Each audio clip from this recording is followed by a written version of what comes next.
Let's quickly put out some more information at this point in time. Iran's Foreign Minister Abbas Araghchi has held separate telephone conversations with his counterparts in Saudi Arabia and Turkey amid escalating regional tensions. According to Iranian state media, the discussions focused on the latest situation following reported U.S. strikes in areas in southern Iran. During the calls, Araghchi condemned the U.S. military actions, calling them a violation of Iran's sovereignty and territorial integrity. He also reiterated Iran's position that it has the right to self-defend and highlighted the retaliatory steps taken by Iranian armed forces. In more updates that we're tracking, Iranian state-linked channels are reporting fresh missile launches targeting American positions in the region. According to these claims, long-range solid and liquid fuel missiles, including Qatar, Imad and Khaybar Sheikhan systems, have been launched towards the U.S., targeting in response to what Tehran calls this morning's aggression.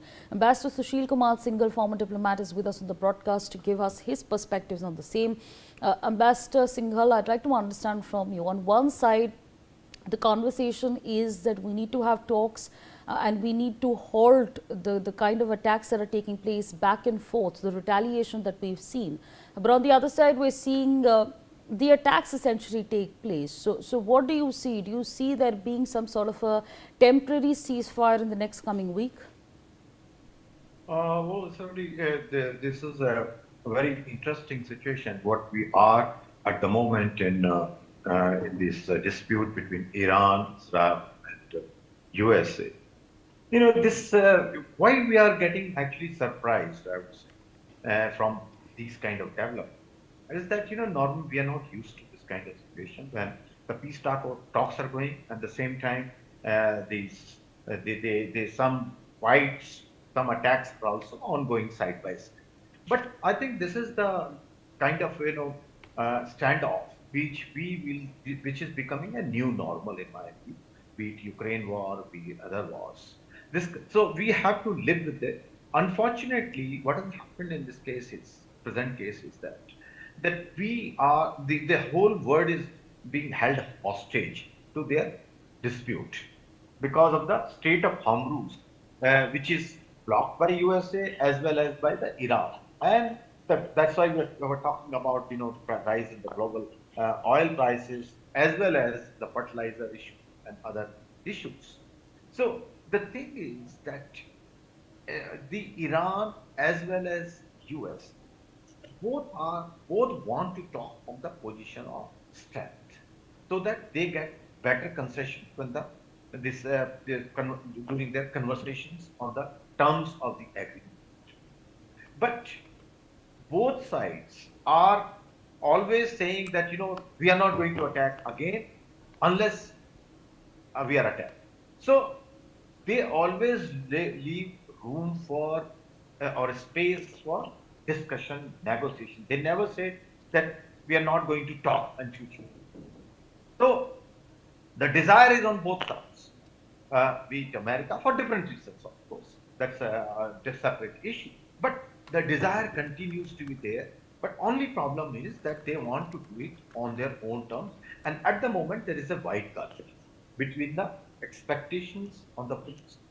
So that is why this role of these attacks, counter-attacks comes into play, because they both show that we are not going to back down despite the problems, unless you agree on my terms.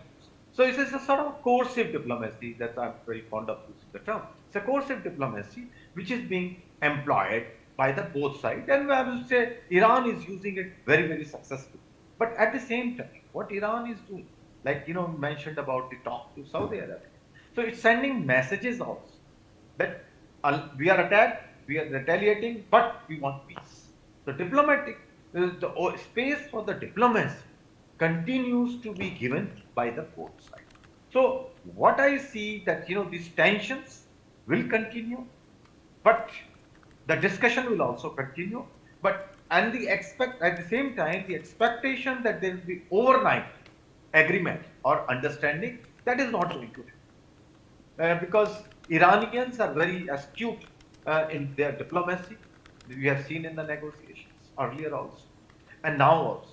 And President Trump, of course, is in a bit of hurry because of the pressure from the Gulf and other economies, and also that he is feeling a pinch in USA because of the rising prices. And approval ratings are down, but of course he never bothered about the approval rating because he's not going to contest again election. But the Republicans are worried about the midterms, so that also become a pressure point for him. So, but he's keen that this should be resolved at the earliest, but on his own term, so that he can play with. So now that is the standoff, actually, not these fights. These are skirmish. I would not give them too serious thought unless they escalate beyond much more. I mean, there's a continuation, then of course it's a different issue. But at this moment, I would not give that much of importance. But the diplomacy, I think, is still has a role. But only thing is on what terms. That is going to be the significant point.